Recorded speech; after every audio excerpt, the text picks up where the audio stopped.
I've got my business interview outfit on, you guys have questions for me, and today we're doing a Q&A. I don't know what you all see in me, but there are officially 25,000 of you subscribers here on my channel, and I cannot thank you enough, or really comprehend what all of that even means. 1 year ago, pretty much to the day from when I filmed this, today is June 26th, so 363 days ago, on June 28th of 2020, I posted my reaction video to watching Season 1 of Avatar: The Last Airbender for the first time. And not only did it change the trajectory of this channel, but I think it truly changed the trajectory of my life. This past year has been such an amazing experience, connecting over our shared interests in television shows and movies, and I cannot thank you all enough for your continued support of me and this channel, and it absolutely completely means the world to me. And so to celebrate not only the 1 year anniversary of that first Avatar video, but to also celebrate the fact that there are now 25,000 of you subscribed to my channel, I am doing a Q&A video. I have not done a Q&A video here on this channel since I reached 1,000 subscribers, which was years ago. I think I was a senior in college, maybe even a junior in college. So here's a shot of that. I look like a baby. So I'm excited to answer some of your questions. I've got questions from my Instagram stories, my YouTube community post, and from my Patreon. So with that, let's get into the questions. So the first two questions seemed like two really good questions to start with, and they come from the Fearless Kate, who asks, why did you decide to start YouTube? And also, why did you start doing reaction videos on YouTube? Which seemed like a good way to start this and kind of explain to you like my story and how I got here. I would say from about the age of 14 years old, when I was a freshman in high school, I was really into the world of YouTube, like so many other people my age were. I always just had this dream of wanting to create videos to make people laugh. I would create lists and lists of ideas of things that I thought would be funny videos to make. I'm pretty sure they were all terrible ideas, but I just knew that I wanted to make videos. And I knew that I wanted to create content to engage with other people in some shape or form. It wasn't until 2014 that I actually really created the channel and started making videos. I actually started the channel as a senior in high school as part of what my school had, which was called Senior Projects. And I really took that as my excuse and my chance to finally create this thing that I've been saying I was gonna do for like 3 years. And I really loved it. I was garbage at it. The videos are now all privated or deleted. They're garbage, they're terrible. I don't know what I was doing, but I just loved it. I learned the basics of editing, and I learned how not to tell a story and how to tell a story. Part of that project was having goals for yourself, and so I had set like these unrealistic goals of like, I'm gonna hit 10,000 subscribers by the time I'm done with senior year. I hit like maybe 50. So this foundation that I planted in high school over the years was still something that I was always drawn to. Over the years, I made a lot of travel videos, which my friends and I to this day still go back and look at, and I actually still really do love making those kinds of videos. Maybe someday I'll get back to those if I ever actually have time in my life. But over the years, I've just always really loved creating content. And so fast forward to a year ago when I started having videos take off, and it really felt like this was the time for me to really push this and see if this is something that can go somewhere. And so a year later, here we are. There's 25,000 of you, and I'm so excited to see where this story continues. So that's kind of the story of how I started YouTube and how it stayed an important part of my life for the last 6 or 7 years. But the real question is, how did I get into reaction videos? And that goes back to college. I had made a really good friend who is still a great friend of mine now, Raquel, who if you've seen a lot of my older videos, you will probably recognize her. And she introduced me to a TV show called Outlander. And the two of us together are just a big ball of chaotic energy together. We have so much fun, and she knew I made videos, and we were like, you know what would be fun is if we watched season 2 of Outlander together and made videos about it. And she was right, it was a lot of fun. And I wasn't getting massive views on them or anything, but I was getting a steady, like small number in each video. And so we kind of kept up with it. But before the season ended, school was out, and we didn't live in the same city when we weren't in college. So we weren't able to do the videos together. But I still wanted to do them because I found that I really love doing them, and I really love talking about films and talking about TV shows, and it just kind of kept on going from there. I still love doing those Outlander reaction videos, and when the next season comes out in early 2022, just you wait, I will be back with my weekly episodes of reacting to that. It's gonna be good time. I kept making those videos over the last couple years up until and through the beginning couple months of the pandemic, when I had so much free time in my life, it was ridiculous, and I needed something to do, and so these videos really helped fill a lot of that time each week. But then the season ended, and so I transitioned from that into doing a few period drama movies, but then Avatar decided to come out on Netflix, and I had never seen it before. And I decided one day to start watching it. So literally 2 minutes into me starting episode 1 of Avatar, I sent a Snapchat to my friends saying, look who's finally watching this, because every single one of my friends had already watched it. I'd heard them talk about the show for years, and they were like, Stephanie, stop what you're doing, go get your camera out. And I really didn't want to, because like I say at the beginning of that first Avatar video, like an idiot, none of my demographic at the time would have watched this video. But somehow the YouTube algorithm gods decided to present this video to a lot of you, and then a lot of you watched it, and then you ended up watching the next 3 episodes of that series of me reacting to Avatar: The Last Airbender, and then you all stayed to watch my Korra videos, and then that grew into what this channel is today, and it's been an absolutely incredible experience, and I cannot wait to see where this channel continues, and I'm so excited to take you all along on this journey with me, and I'm just really, really excited and really, really grateful. That was a big, heavy, deep question to get into. Now let's get into some simpler, lighter, more fun questions. Liam asks, do I plan to live in the Midwest forever? And if not, where do I want to move the most? If you don't know, I'm a Midwest girl through and through.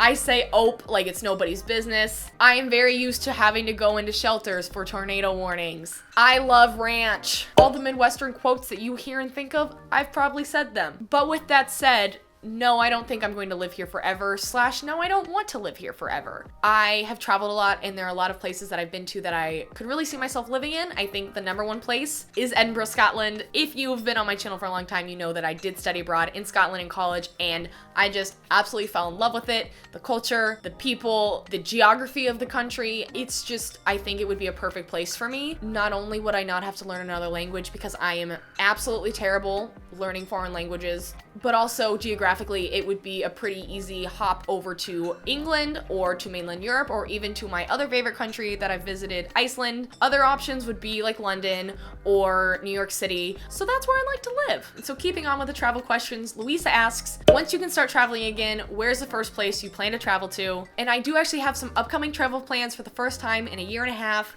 I am fully vaccinated, and I'm going to the Pacific Northwest. I've never been to Washington or Oregon. It's an area of the country that I've always wanted to go to. It looks so beautiful, and I love nature and mountains and waterfalls and hiking, and I'm going on a road trip with some friends, and I'm just really, really excited. Next year is probably when I plan to start getting back into my international travels. MTG Nerd 87 asks, what are my main inspirations? And if we're asking like inspirations in general in the world, I guess I would say things that have really like impacted me and inspired me would be, nature is a big thing for me. Like I just said, I really love waterfalls and mountains and hiking and just experiencing nature. Seeing this world in the way it was created in those more remote places in the world is something that I've just found to be really meaningful for me, and something that I've just really, really enjoyed doing, and probably will continue to strive to experience in my life. Iceland has a new volcano that just erupted for like the first time in 800 years, and they're expecting it to erupt for like 100 years. Photography is another really big inspiration for me. I think there's a lot that you can learn from a photo, not only about the subject, but also about the person behind the lens taking the photos. And then other inspirations for me, I think my family and friends have shaped a lot of who I am today, and my never-ending love of period pieces will never go away. I love them so much. I will always love them so much.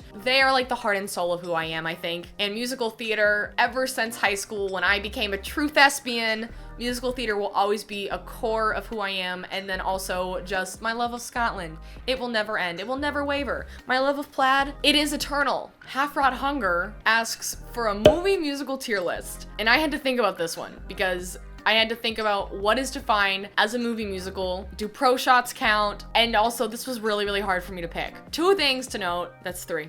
2 things to note. I do think pro shots count, at least for me and my personal experience of movie musicals that have impacted me. And also, I'm gonna have a shorter second list for animated movie musicals. I wrote them down because otherwise this was gonna be too hard to remember. So starting at number 10, my favorite movie musical is the good old classic movie with Cher and Christina Aguilera, Burlesque. It's so much fun to watch. Stanley Tucci in it is iconic. The music's great. It's campy, it's fun, it's a good time. Number 9, I'm gonna put in The Heights. Maybe as time goes on, it'll become higher on my list, but it is a newer movie and I don't feel as quite attached to it yet as other movie musicals on this list, so I put it solidly at a 9. Number 8 is Mamma Mia 2, Here We Go Again. If you haven't seen it, I recently reacted to that movie.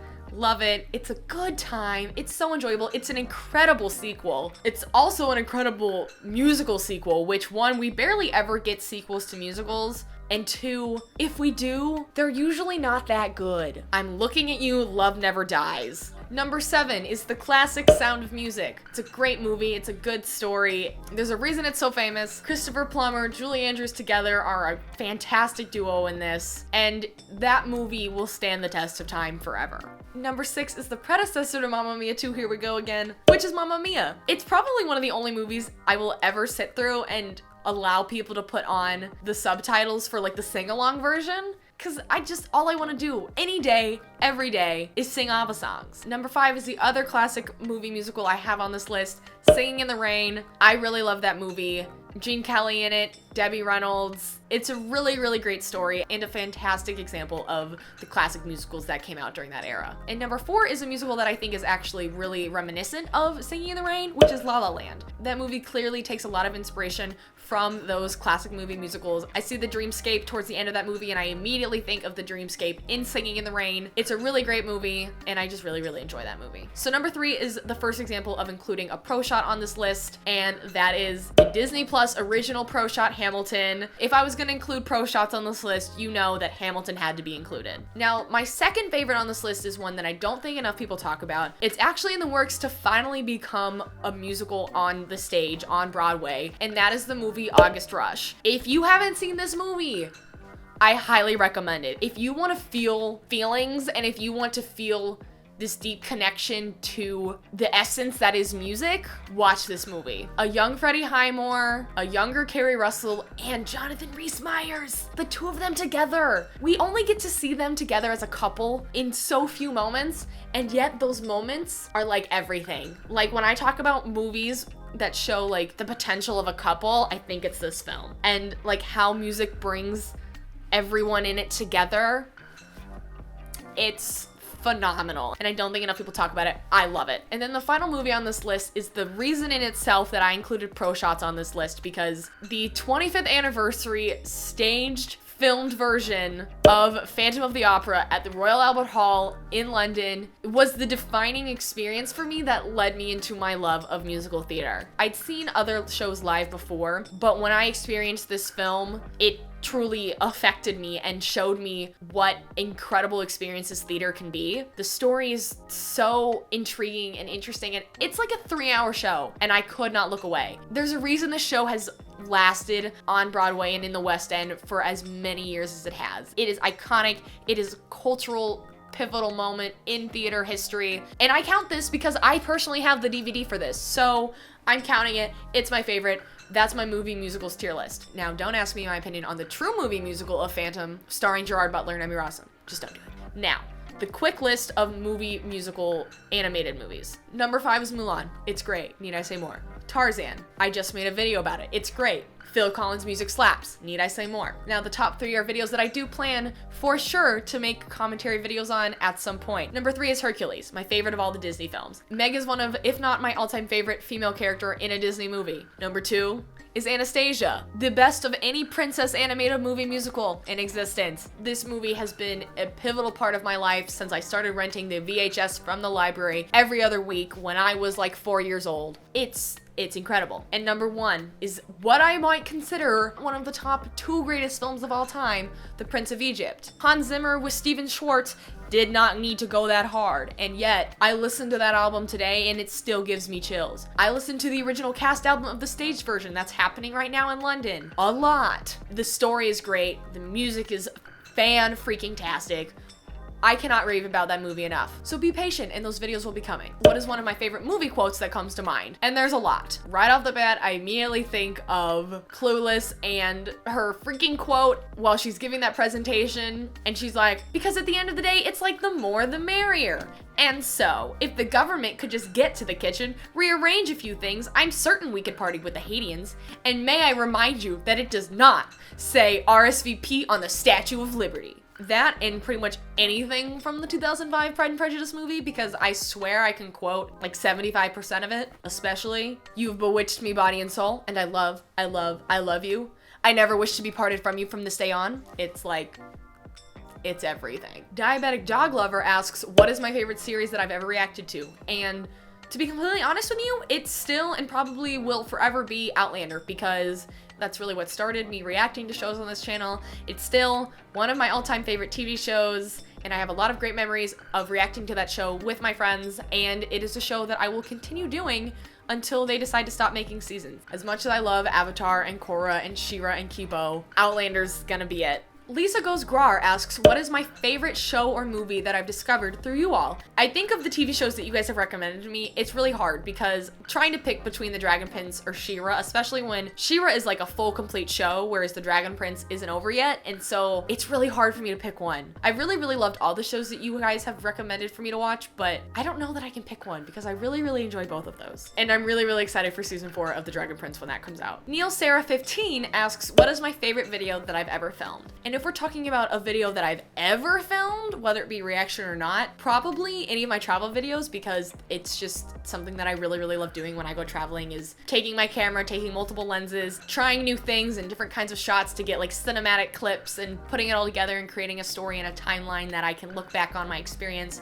and share it with my family and friends. Those videos I really love, especially my most recent big trip that I took, which was going to Ireland, Iceland, and Spain in 2019. Like, I really loved making those videos. But in terms of like reaction videos that I've ever made, probably either A Quiet Place or Mamma Mia 2, in two very different reasons. Well, one, I didn't enjoy actually filming A Quiet Place. Like, I hated it. Like, I was so stressed out, but like putting it together and also like going back and watching it is one of the most fun things for me. In terms of videos that I wouldn't mind going back and rewatching, A Quiet Place is one of those that are up there. I think my reactions to that movie are so funny because I'm so stressed out the whole time over things that I probably didn't need to be stressed out about. It honestly, my reactions make me laugh. And then with Mamma Mia 2, I was honestly just thriving that entire movie, except for the 2 minutes that I was sobbing at the baptism at the end. But that movie is just so much fun and just a solid 2 hours of just a good time. And then editing those videos where they're really fun to film end up being really fun to edit too. Liam asks, between ALTA and Korra, what are some of my favorite moments, and also which seasons are my favorite? In terms of moments, I would definitely say any of the moments where Sokka's just being Sokka, because they make my day, they make me laugh so hard, and I love Sokka. He cracks me up. And also all of the moments in season 3 where we get to see like Zuko kind of grow into the young man he becomes by the end.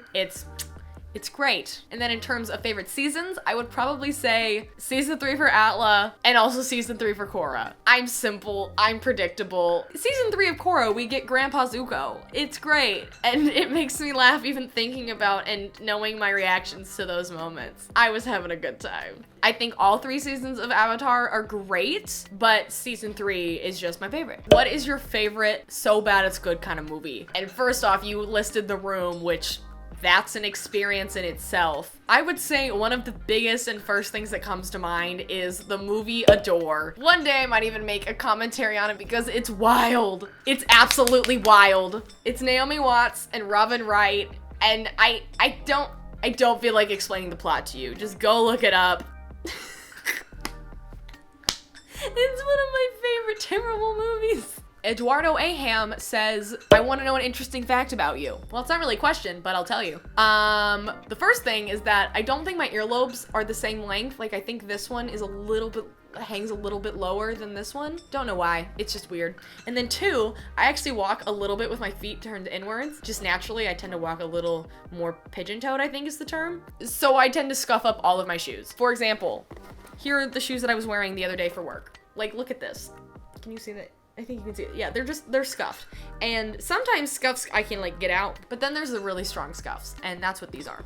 And this happens to a lot of my shoes, and it's very upsetting because I can't have nice shoes. Oh, the heels. Oh, I've dinged that up. Ooh. Have I ever watched the Harry Potter films / read the books? I have seen all the movies numerous times, but I've not read the books. I actually tried reading the books when I was really young, but that was a few years before I really fell into my love of reading, and also I was in like 2nd grade. I had no business personally trying to read this massive book. I think I made it to like chapter 2. But I do really love the films. Maybe someday I'll do a series of commentaries on the films. It probably wouldn't be for a while because I've watched the movies pretty recently.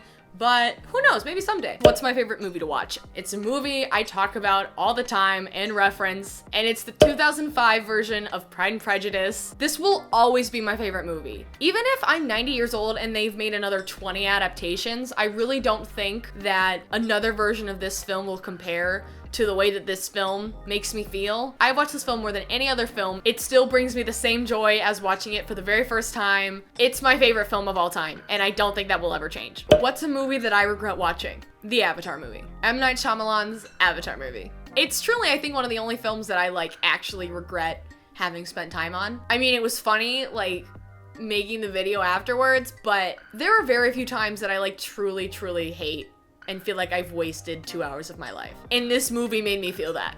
So, yeah, that one. And on that note, we're out of time for questions. So thank you all so much for watching. I hope you enjoyed this Q&A. If you guys have more questions for me about my opinions on movies and TV shows, if you have other questions about my journey with YouTube, let me know in the comments below. Maybe I'll answer them the next time I do a Q&A. So let me know your questions down below. If you would like to watch any of my reaction videos, you can watch them up here in the playlist up above.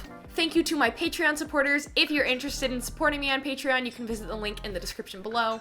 And I will see you all next time.